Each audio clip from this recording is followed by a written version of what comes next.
Welcome to the All About You podcast. My name is Sheila and I am your host. Today I'm very happy to have Kate Gardner with me, and we are going to be talking about the menopause.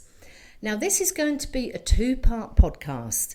In this first conversation, we are going to be concentrating on navigating the menopause positively for women. And in our second part, we're going to be covering demystifying podcasts for partners, families, and in the workplace, which I think is equally important as the first part of the podcast. So we've got two podcasts coming up. Kate, welcome to the podcast. Thank you for having me. It's lovely to be here. Kate, this is Monday morning we're recording this. The sun is shining in Valencia and we're going to be talking about menopause. Yippee! I cannot wait. I cannot wait. As a female myself, I know I'm going to be educated.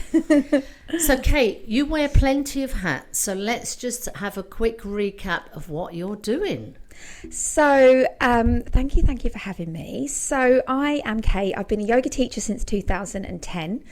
I am a menopause coach and I'm a menopause yoga teacher. I think I'm the only one in Valencia actually, registered menopause yoga teacher. And I'm a menopause wellbeing practitioner. The reason that I started doing this work was that in my early 40s, I was a yoga teacher, living in Ibiza, living my best life, teaching all over the island. And suddenly, it was like overnight, somebody had filled my head with cotton wool. And I couldn't remember anything. I was like, what is going on? Have I got some sort of autoimmune? And I didn't know what was going on. And I was trying to drink coffee to prop myself up, but it was making me feel worse. And then I realised that this was perimenopause. And it started me on this kind of journey. At that time, no one was really talking about menopause. It wasn't like now or perimenopause. And as I started reading books and learning, my eyes just completely opened up and I almost became this sort of de facto hormone guru to my friends. And as my journey kind of developed, I decided to start to train in this area really so that I could help other women, because I feel like women are so in the dark, even now, with so many of the symptoms, they're so in the dark. So it's really my mission to help women have more clarity, to feel empowered, and to feel that this is actually a positive experience. And that when you come out the other side, you're going to feel better, stronger, and know yourself a little bit more. That is so interesting what you said about making this a positive experience, because as you say, there's a lot more information out there about menopause now. I hadn't heard of perimenopause till a couple of years ago. I just thought 1 minute you're okay, the next minute you're hot flashing and your skin's red, etc., etc. And it literally happens overnight. I didn't realise there was I guess we could call it a slow burn. Yeah, so I'll define the differences because I think it's really important for women to really understand what's going on and the different stages. So the average age for menopause is 51, okay? And this is just averages. There are obviously people that are younger and that are older. The average age is 51. And menopause is defined as one day, one moment when you haven't had a period for 12 months, okay? So if you have a period for 10 months and it comes again, that's not menopause.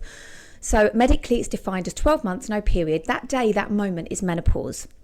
Now the time before that is classed as perimenopause. Okay, so the average age for perimenopause to start is 44.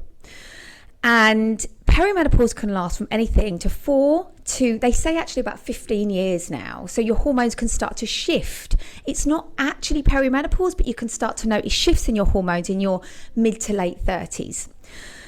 And the time after that one day of menopause is called postmenopause. Okay, so we in the menopause kind of business call this the menopause transition. So there are different symptoms that can come at any time, but every woman is so different.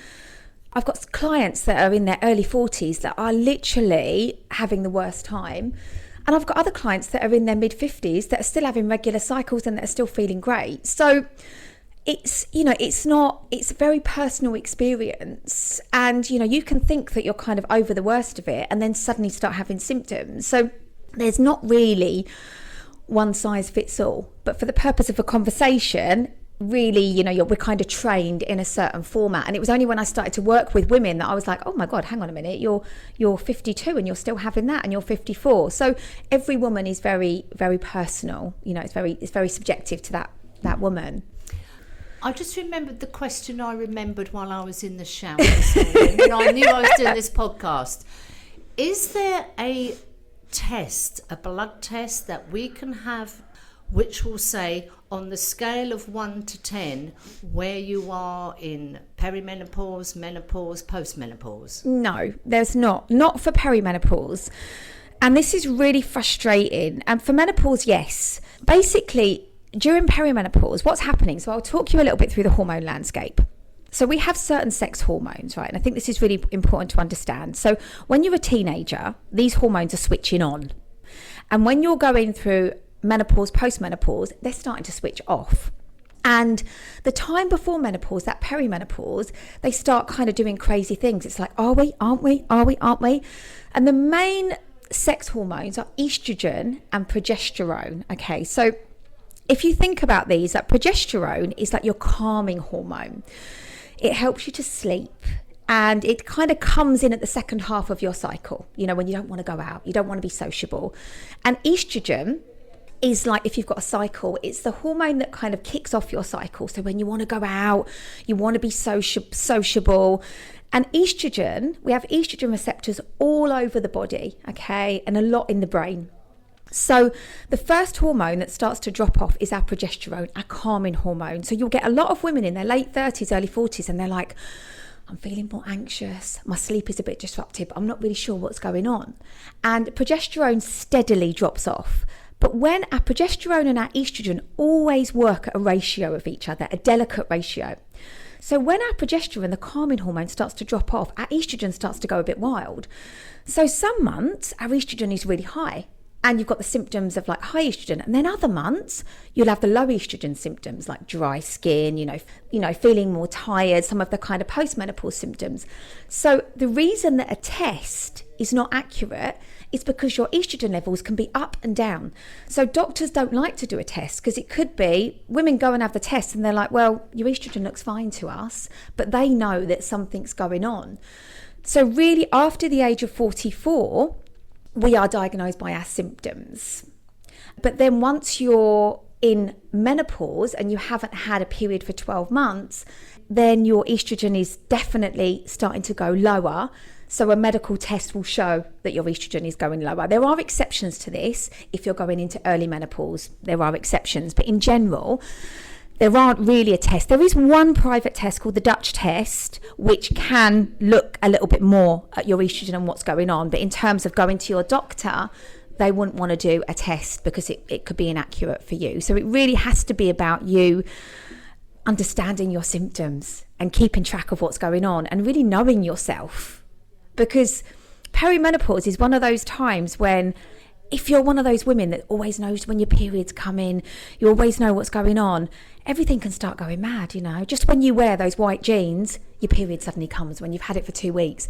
So it's kind of like a bit discombobulating because everything can go a bit, you're not getting PMT, you are getting PMT, your period's heavy, everything starts to change. So it's a bit of a minefield then. It's one day one hormone level is high, the next day it could be low, and you're just all over the place. Yeah. So as your hormones start to do strange things, you become like more sensitive to stress. So your sleep can get disrupted because of the progesterone that's naturally kind of dropping off. And then because estrogen affects, you have estrogen receptors all over the body. And lots in the brain, in the prefrontal cortex, which is our decision area, making area of the brain, and where like our memory is, that area is affected because our brain is kind of saying, give me estrogen, and then there's not estrogen there. So things like memory, like forgetting where you put things, like putting your phone in the fridge, calling your husband the dog's name, and just forgetting people's names that you've known for years and being like, oh my God, and just not being able to recall the words. They're the sort of things that start to happen. And that's not us making that up. That is going on because of estrogen, and other symptoms like achy joints, like frozen shoulder, achy, sore lower back. if you go to a doctor in Valencia, they'll dispute this, but there are medical studies to prove that as our estrogen starts to decline, our inflammation goes up. So we're more likely to get all of these kind of achy, weird symptoms. See, that is so interesting. I have never heard that bit of information you just given me. Yeah, there. Nor's my gynecologist here. I mean, this is so scary because, you know, when you go on the internet and you put in menopause and it brings up 1,001 different symptoms and you go through and go, yes, no, I might have a little bit of that, It's horrendous, the great long list that is on there. Yeah. But that is so interesting what you're saying. Kate, we cannot cover every single symptom there is, but let's just talk about if you are in menopause, coping with your day-to-day life. Let's say somebody's early 50s, they are working, they've got kids at home, so they've still got a very full-on life. Mm-hmm. And yes, they've got sleep problems, they've got dry skin, foggy brain, joint pain that they never had before, they're eating well. What can they do on a daily basis? So there's not like a magic pill. There's not a magic bullet out there. However, so for me, my theory, so I have like a 5-step protocol, okay?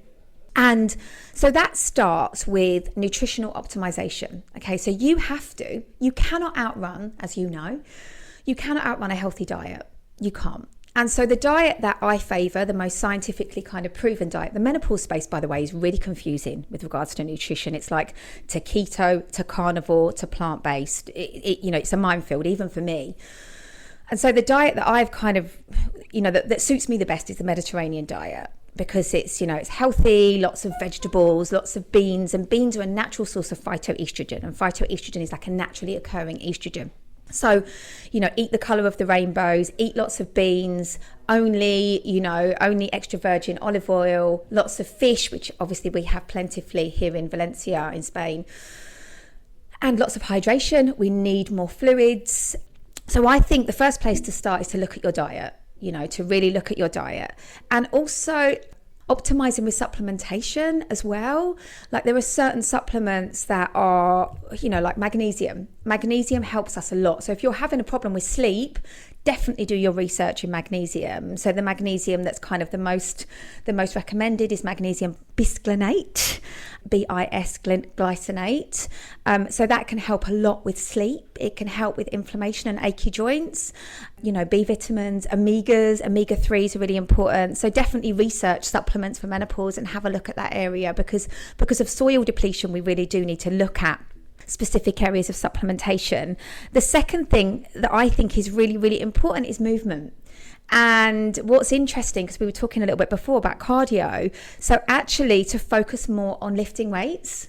And this is really important for belly fat, because what's happening is as we age, we are losing muscle mass.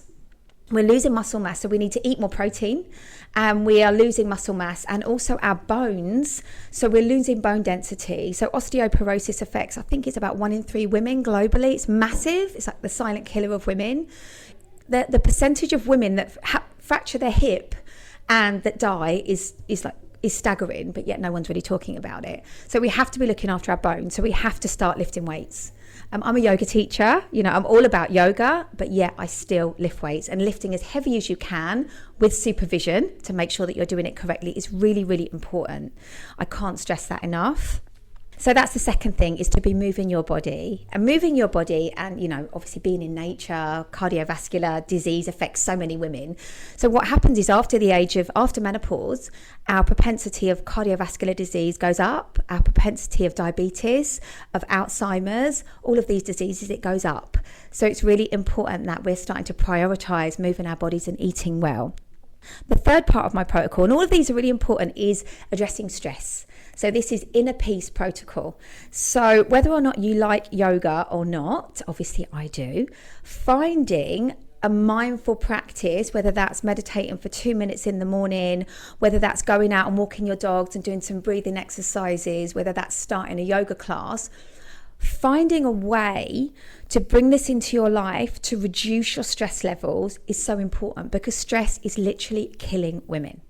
It's literally killing women. So we have to find a way to find that inner peace. And then when we reduce our stress levels, we sleep better. We eat better, because cortisol is connected with belly fat. So, if you're going to go out and you're going to do a run or you're going to do exercise, you've got to make sure you balance that at the end with some breathing exercises and some calm, because you've got to get that cortisol down.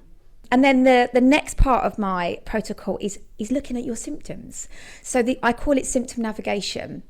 I was very anti-HRT. Okay, I was a yoga teacher. So I'm a yoga teacher. So in the yoga space and the wellness space, it's very much about, it's all about yoga and Reiki heal you, don't need anything else. And I always believed in that. I was like, I don't ever want to go on HRT. It's not for me. I was in that camp. And then I trained in menopause yoga, and I trained in that 2 years ago, and it really shifted my perspective. And I thought, things have moved on a lot with HRT. They really have. It's not what it was 10, 20 years ago. It has really moved on, and it's made out of synthesized wild yams. And why should any woman out there suffer? Why should you have to be a martyr? Why should you have to go through, as you say, living your everyday life when you're struggling, you're not sleeping, you're miserable, you're crying, you've got brain fog?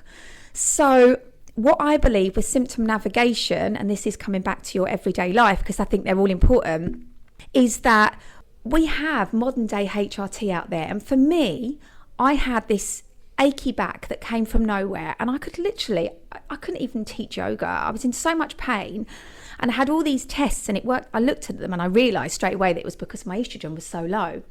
I started HRT, and within 2 months I was back weight training, teaching, and my life was back. There are so many amazing holistic tools out there. Acupuncture is amazing, reflexology, massage. All of these beautiful tools are out there for us, and they can really help you. And for a decade, that was all I did. But now I'm on body identical HRT, estrogen and progesterone. My sleep's better. I feel better. My skin's not so dry. I have a bit of achiness in the mornings, but I'm like 70% better, and I feel fabulous. It's so interesting you've brought up HRT, because as you say, if we go back quite a few decades, it was, okay, when you're ready for menopause or when menopause time arrives, you're going to go on HRT. That was that's what happens. You trot along to your doctor and you get menopause tests done or whatever, and you're prescribed medication. And we had, I think it was tablets, it was patches, it was rods, all the rest of it, which is fine. And then the next minute, HRT is dangerous. It's going to give you a heart attack, blood pressure, and it's like anything. 1 minute it's good, the next minute it's not. The next day it's good. But as you say, it's moved on. Yeah, and the reason for that, there was a study that was conducted called the WHI, the Women's Health Initiative. As you say, prior to that study, women were all on HRT, but they were on a different kind of HRT. They were on a synthetic HRT, which was made out of pregnant mare's urine. And that particular study has been found to have been flawed. So firstly, they wouldn't accept women who had hot flashes on it. Most of the women were over the age of 60. Lots of the women were overweight. Lots of them have been ex-smokers. And weight and smoking and alcohol consumption all increase our risks of breast cancer anyway. And it was a flawed study. So what happened was, as soon as the results of this study came out, globally, everyone was like, oh my God, HRT is causing breast cancer. And it literally, overnight, doctors were scared to prescribe that. And actually, the sad thing is that in Spain, we are really fighting against that here. We do have a real battle to get HRT. It's very different to how it is in the UK or in the States. You have to basically lie here and say that you have hot flashes, because a lot of the other symptoms they don't recognise here. So I have to tell my clients here, if you're going to see a doctor in Spain, make sure you say you have hot flashes even when you don't, because they won't even tick you off their list. So that study, the WHI, is found to be flawed. Now, modern day HRT has moved on. So there are still synthetic hormones out there. So in some of the patches, in some of the creams, there are synthetic hormones, and the risk is higher with synthetic hormones. I think it's the equivalent of a couple of glasses of wine a day. But for some women, they work better than what I take. So I take body identical HRT, which is made in a lab out of synthesized wild yams. And I take it transdermally on the skin, which is the safest way to take estrogen. But not all women can absorb that way. Some women, they just can't. So there's lots of different options out there. And I take a spray that I put on my skin. I take a couple of pumps of the spray. And then I take a progesterone tablet. So you can take a tablet orally, or you can take it vaginally.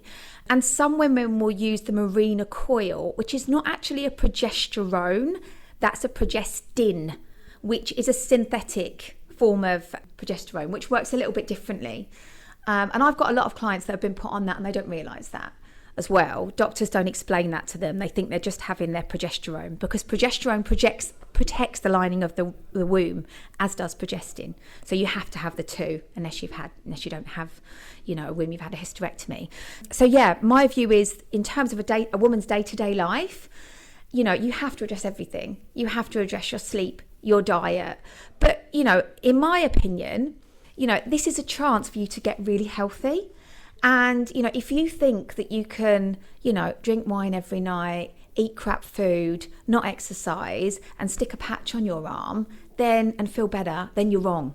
Because you have to do everything. I've got clients that are on HRT, but they're having all these symptoms because they're not addressing all of the things.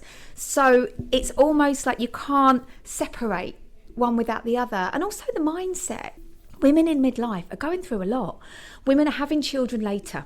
So you've got some women that are going through postnatal depression and perimenopause at the same time. They're going through a lot. Often they've got parents that are sick. They're going through, maybe a loss of libido. Their marriage is going through a tough time. They're trying to get ahead in the workplace. They've got young children. There's a lot of stress, or they're going through grief. And there's a lot that we are trying to unpack. And I feel like at this time, there was a quote that I saw at the weekend, and it was almost like, this is your time. Perimenopause is your time to start putting you first. And if you don't start putting yourself first, then you are really going to know that. You're really going to feel that. It's going to be like you're hit by a bus, which I think was happening for me. It was like I was just prioritizing work, running around. And then all of a sudden I said, no, maybe I do need rest. Maybe I need to start thinking about how I eat. Maybe I need supplements. Supplements changed my life, And then there came a time where they weren't working anymore.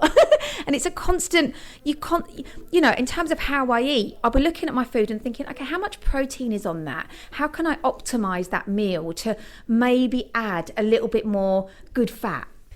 One of the questions that just popped into my mind, if our mothers went through a certain route with the menopause, are we as the daughter likely to go down the same road? The effects of that? I mean, I remember sitting at home when I lived at home, my mum would just go red from the neck up.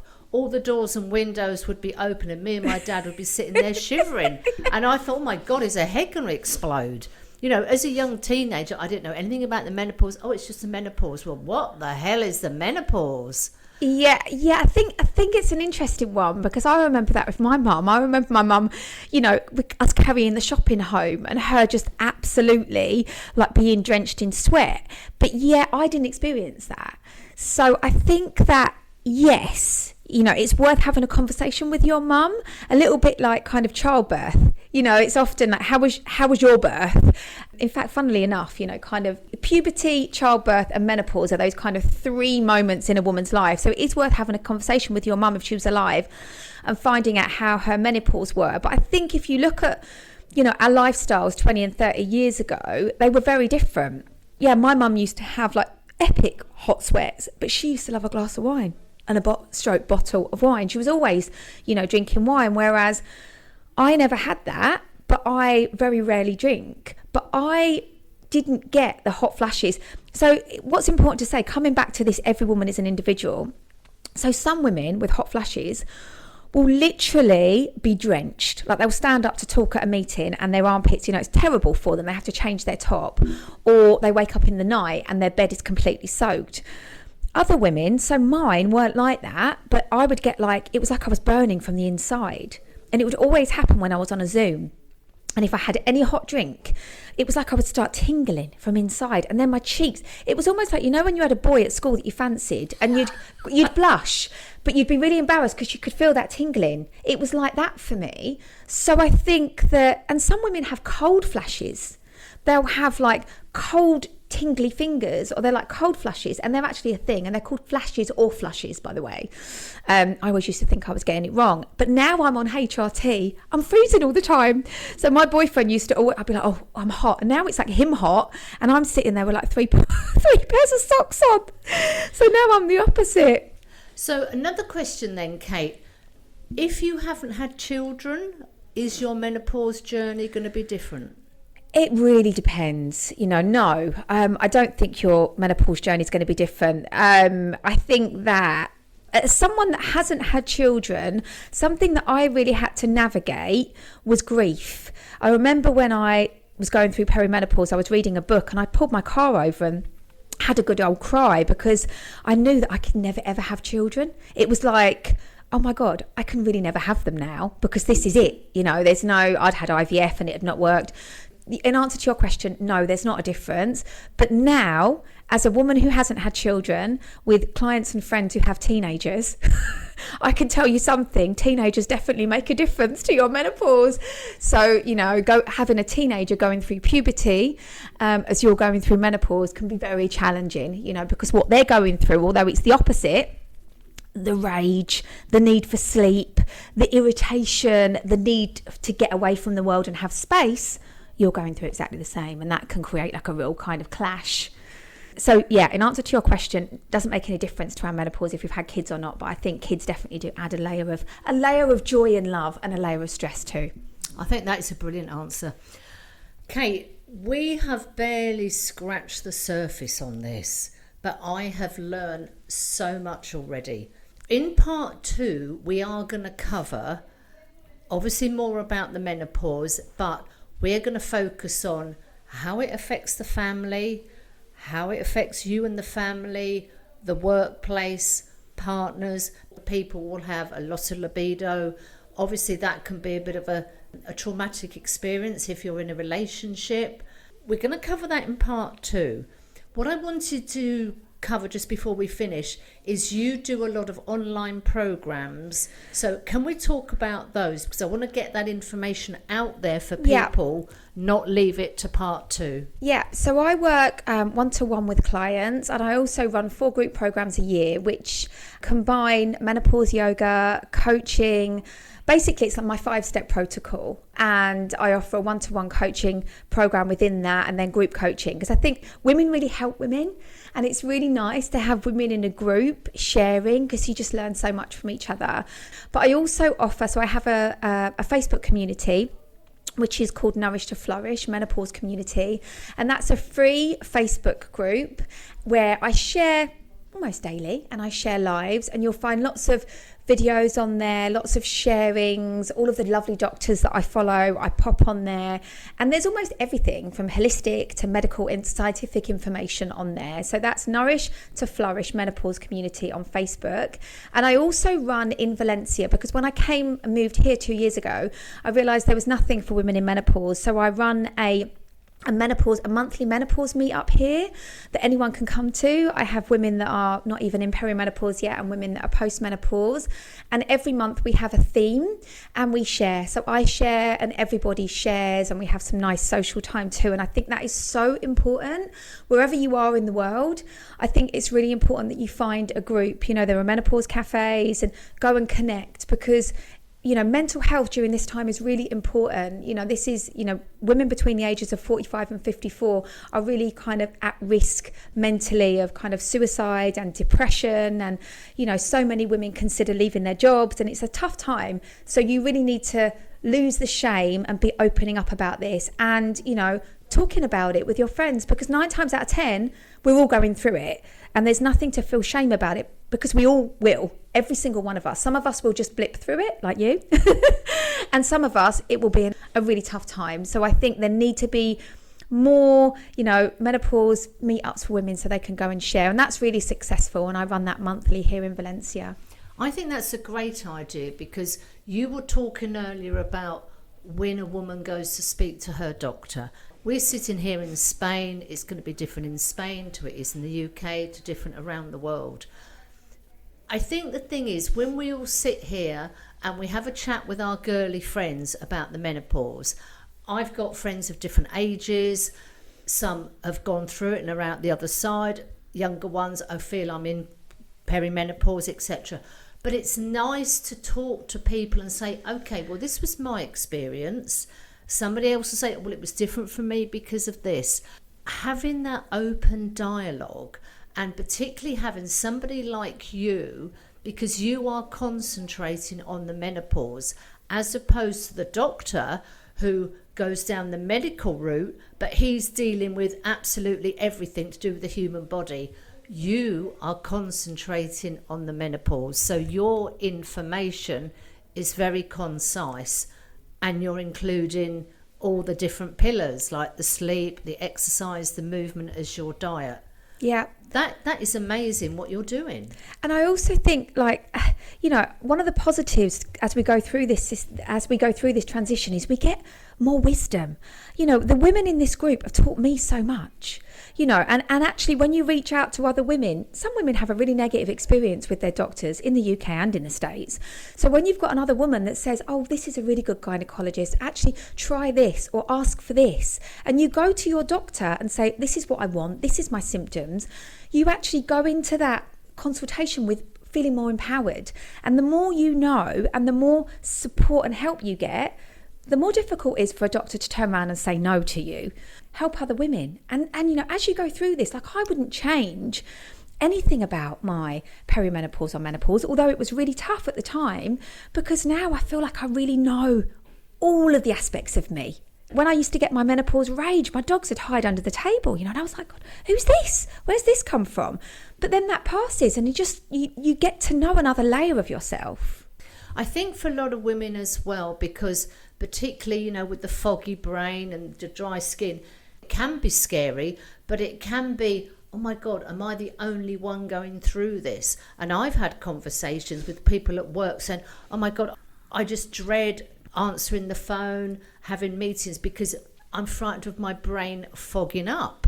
I'm very competent in my job, but all of a sudden, as you say, I can't remember somebody's name. So a lot of women are very frightened.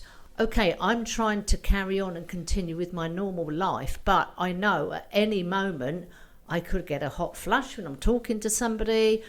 My brain's going to just shut down and I've got cotton wool in my brain. But to talk to other people and say, okay, so it's not just me then, just make them feel, oh my God, it's not just me. I'm not going crazy.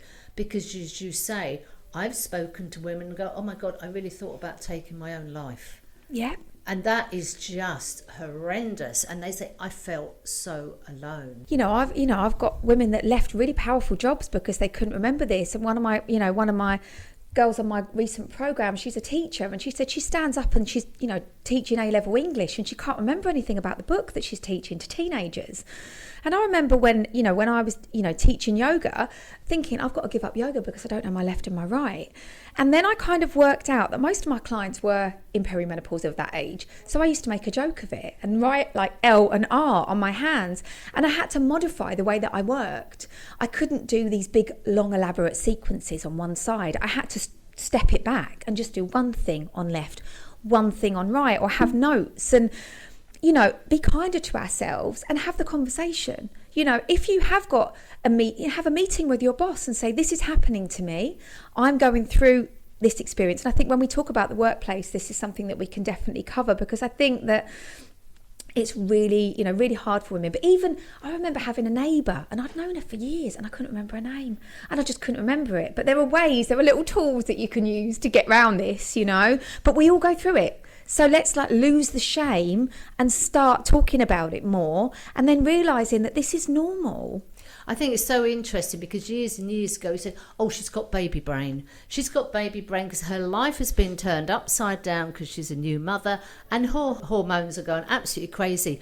We've now got menopause brain because exactly, our hormones are just all over the show. Yeah. I mean, it's such a good thing that you are doing, and you're doing it in person in here in Valencia, you're doing online as well. And that is really powerful, because for people in countries all over the world can sit on their phone, on their computer, on their own and go, okay, I'm going to have a conversation with other women all around the world and understand I'm not going mad.